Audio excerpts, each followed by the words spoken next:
Yeah. Okay. If you would go ahead and talk about the beneficial ownership point, and Yeah. whether it's Aaron or Rob, if you'll, whichever one it's appropriate, kind of hit this again. It was a point that we were talking about just before the session started. Yeah. Let me.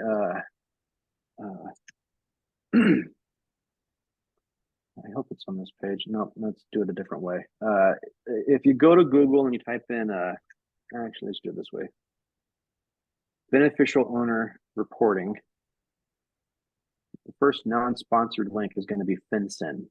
It's fincen.gov/BOI, beneficial owner information. There's a new law that came into effect 30 days ago that says that you have to report your beneficial owners to the federal government. The law is extremely complicated in a lot of respects, but for a small business, not that complicated, actually. What you do is you go to this website, you click file a report, and then you go through the steps. So actually, you got to click again. You got to click file a BOIR. You can either do it there or up here. For whatever reason, file a paper one defaults to the top of the page. I think that's wild, but if I were you, I would do it online.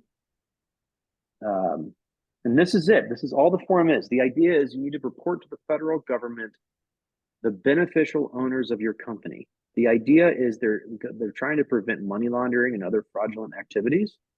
And so most companies in America have to report.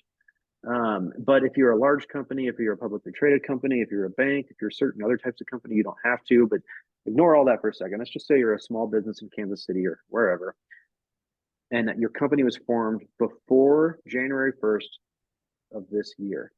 You have 1 year to file. At this point, you have 11 more months.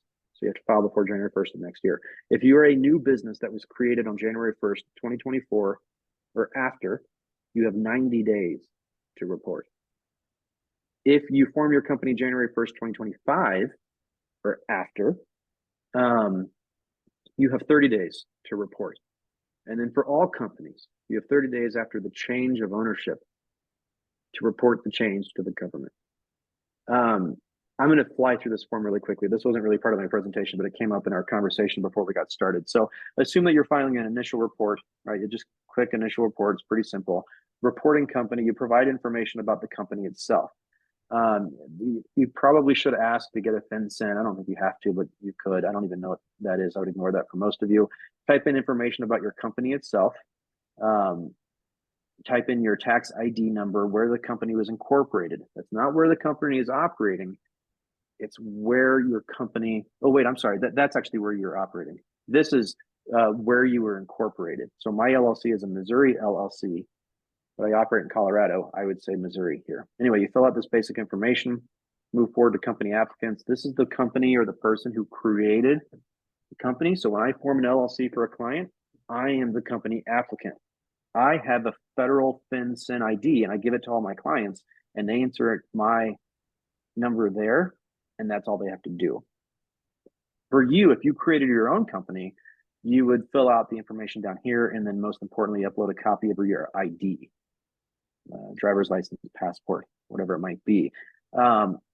You only have to do this if your company was formed on or after January 1st of this year. So if your company was formed before 2024, you can actually skip this entire page, company applicants.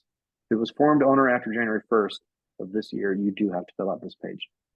Then you have to fill out the beneficial owners. This is anybody that has an ownership interest in your company or anybody that has a substantial management right within your company, like a CEO, CFO, chief legal officer, whatever it might be.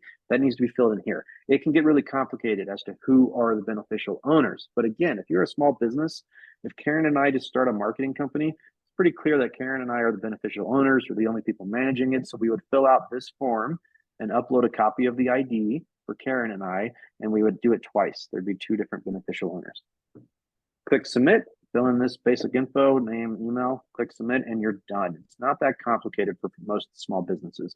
If you have any complicated ownership structure, if you have a complicated management structure, or if anything about your company is weirder than just Karen and I started a simple company, then you should probably talk to a lawyer because the rules are extremely extensive.